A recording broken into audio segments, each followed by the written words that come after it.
Hello guys, I'm Shubham Bhatt. Welcome back to Chess Short Traps. Today I've got something absolutely deadly for you. One of the most crushing openings for white, the Vienna game. And trust me, if you learn the tricks I'm about to show, you'll start winning games in under few moves. So, let's jump straight into the traps and see how you can punish your opponents right from move 1. Alright guys, let's jump right in. We start the game with e4. Black replies with e5. Totally normal.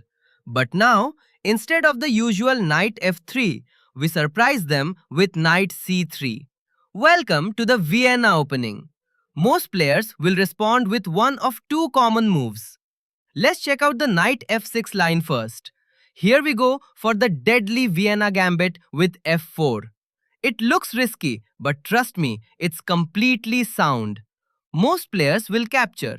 And now comes the killer, e5. Look at the knight, nowhere safe to go. He's forced to retreat. But be careful, black has the annoying queen h4 idea. So, we calmly develop our knight and we are already slightly better. Now let me show you a beautiful trap.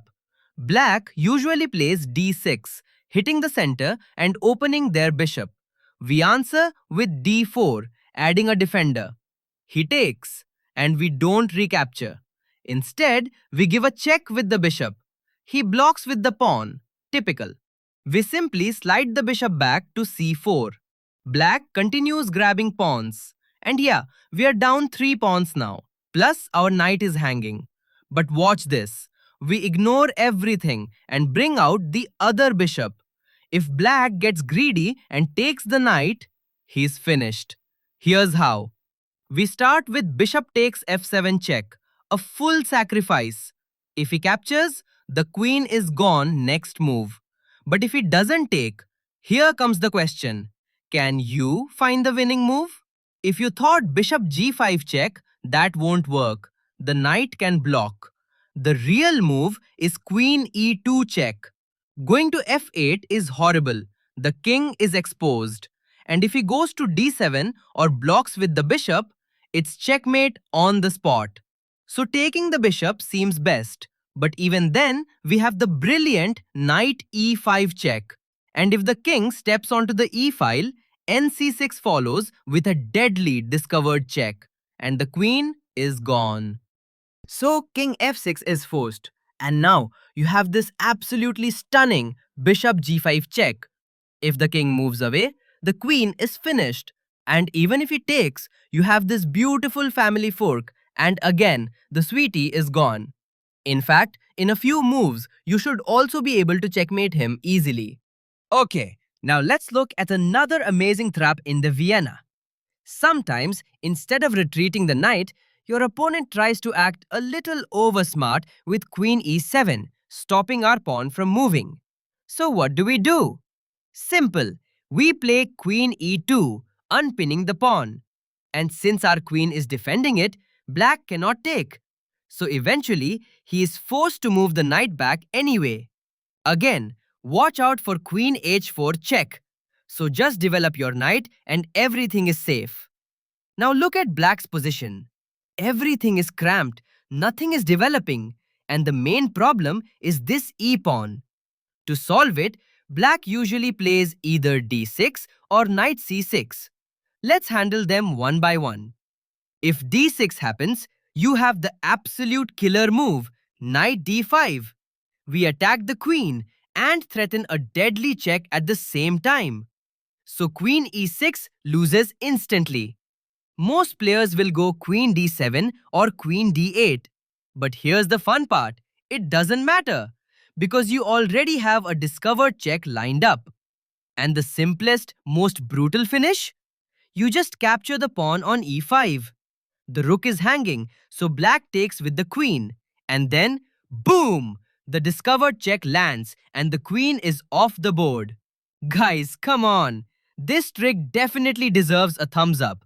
So smash that like button below this video right now. Okay, now what if here, instead of d6, he plays knight c6?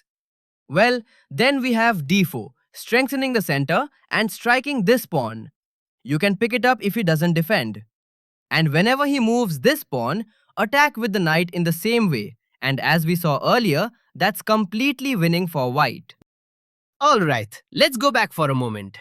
We just saw how black gets completely destroyed if he accepts the Vienna Gambit.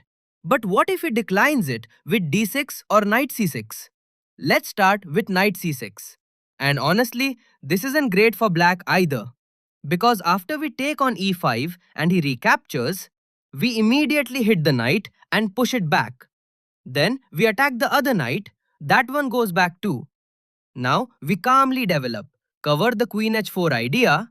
Black will try to break the center, but don't worry about those pawns at all. Just focus on activating all your pieces and castle safely on the king side. And here's the best part. You now have a completely open f-file to attack.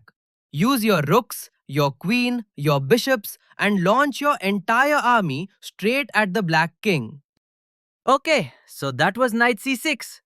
Now what if he declines with d6? The ideas are quite similar. First, bring out the knight, attack the center.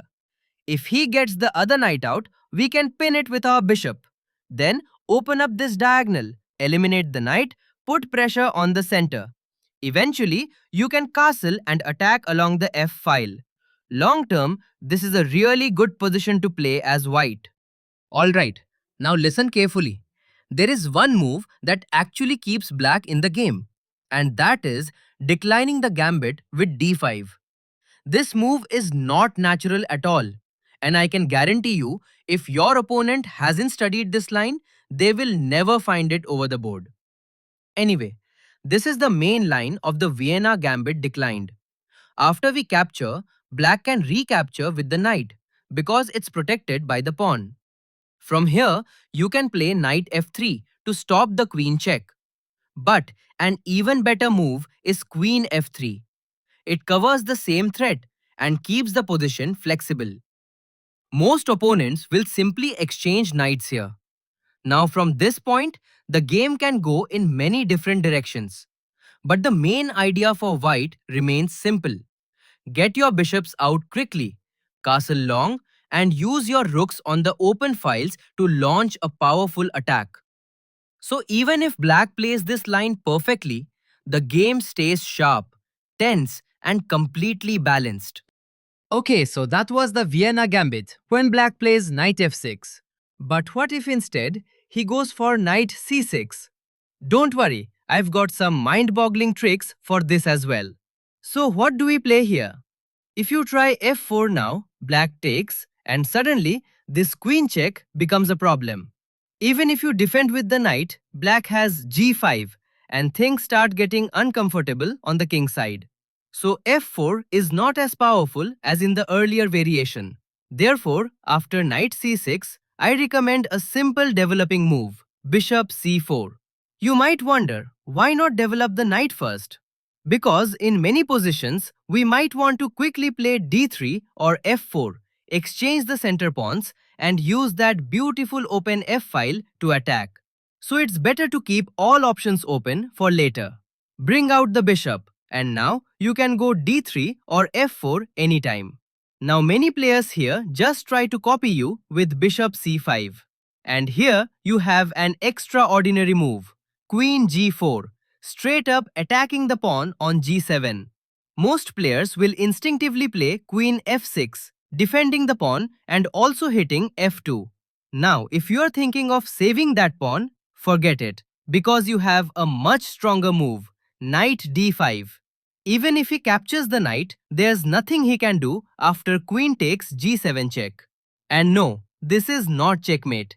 He simply loses the queen next move. So basically, black has no good way to continue the attack. Meanwhile, we are threatening to pick up both pawns and potentially both his rooks. The pressure is insane. Many players panic and try d6, but then you simply take on g7. And you don't even need to grab the rook immediately. Instead, hit the queen with knight f3. If he captures the knight, we attack with the rook, and he cannot just move away because everything is collapsing. We go all in, keep checking, keep attacking. And it's only a matter of time before you deliver a smashing checkmate like this. It's a true power of Vienna Gambit. Going back, in this position, to avoid this capture, even if he plays something like g6 or even king f8, you can still attack the queen. And believe it or not, the queen has no safe squares. He is forced to move to d4, we box it in, and the queen is actually trapped in the middle of the board. Eventually, you can play c3 and gobble up the queen.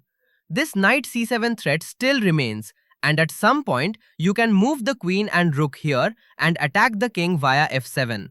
All in all, this is a dream game to play as white. You have so many attacks to play, and you can easily destroy black. Alright guys, that's it for today. Understand these ideas, play them with confidence, and watch your opponents fall straight into your traps. If you enjoyed this one, don't forget to like, share, and smash that subscribe button. See you in the next video. Keep trapping, keep winning.